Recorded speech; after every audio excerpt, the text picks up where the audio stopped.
Hello, my name is Hailey Bianco, and I currently serve with Edgebrook Lutheran Church here on the north side of Chicago as their ecumenical youth minister, where I work with youth grades 6 through 12 from 2 other churches in the Edgebrook neighborhood. And prior to this role, I was an undergraduate student at North Park University, where I graduated with my bachelor's degree this past May. During my college years, I spent my summer month working in camp ministry, which is where I first found my passion for youth ministry.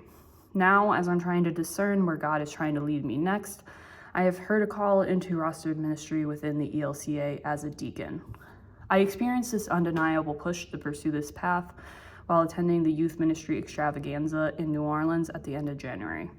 After quite a bit of thought and reflection, I felt confident that I had to just take this leap of faith, even though I didn't feel 100% ready. And life started moving very fast after that point, but I do feel very assured because I know that God has continuously shown up the most in my life in these very spontaneous moments. I've now been accepted into the Master's of Arts in Ministry program at the Lutheran School of Theology at Chicago and have begun the candidacy process with the Metro Chicago Synod. I know my future development in ministry is a long road ahead, and I can't say I know exactly where it's going to lead me. And having been a person of faith outside of the church for most of my entire life, I know the ministry of Jesus has always reached far beyond the 4 walls of the church. And the only reason that I ultimately found myself in a traditional church setting that I am in today was because of the way that I experienced the unconditional love of Jesus through outdoor ministry. And ultimately, the Spirit led me to this place I am today because of those experiences. And sometimes my time I spent at camp always felt like an escape from the rest of the world, where we could just help kids experience the true love of God. Though I'm also very aware of the weary world we exist in today and the ways that the church has fallen short to the people that need God the most in their lives. However, I see a brighter future, and I believe the church, specifically the ELCA, is doing what needs to be done to reignite a dying church. And as a youth minister, I know that doing that work starts with the youth, but I also know that that work extends far beyond the youth of our church, and also just the youth in general. I think mostly of how many people my age have completely left the church because of the way that Jesus was misrepresented to them, and they were often presented with judgment and shame.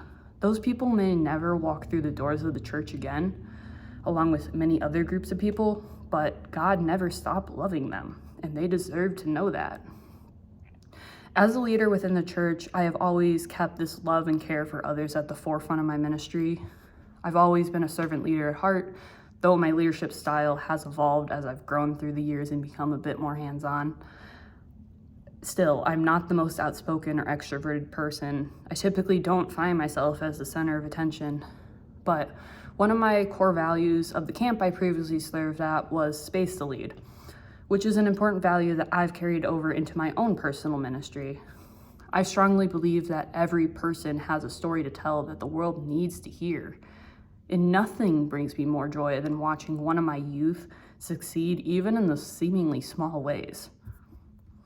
As for my personal theology, I find it most comparable to liberation theology and is also guided greatly by the concept of deconstruction, which I feel is very fitting for the work of a deacon. I believe that the Christian church is in a pivotal place where it needs to deconstruct the past to heal the pain that is caused to marginalized groups so that there can be true reconciliation. The church cannot simply say that it is welcoming to groups that have historically been oppressed because it was not built for those groups.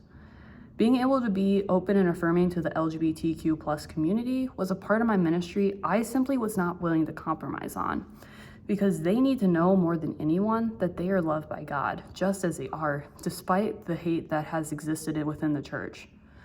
Also, if the church wants to survive, white supremacy and Christian nationalism must be demolished within the church power structure.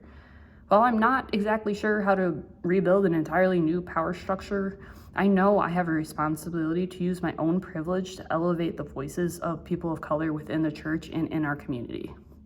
The church must first do the internal work before anything else. Otherwise, nothing will ever change.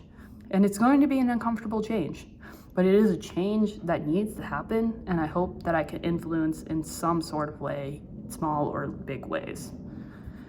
This work sounds daunting, even as I'm just saying it out loud now, and I know pursuing this path will be an emotional task. But all that to say, I am drawing on a piece of advice that I was given on my first day of staff training at camp a couple years ago, that God does not call the equipped, God equips the called. I hold on to this phrase as I'm navigating this call, and I am hopeful that the candidacy process will provide me with the necessary guidance as I continue to discern what comes next. I admit that I don't have it all figured out to any degree, nor will I ever. However, I will continue to walk by faith and not by sight. Thank you.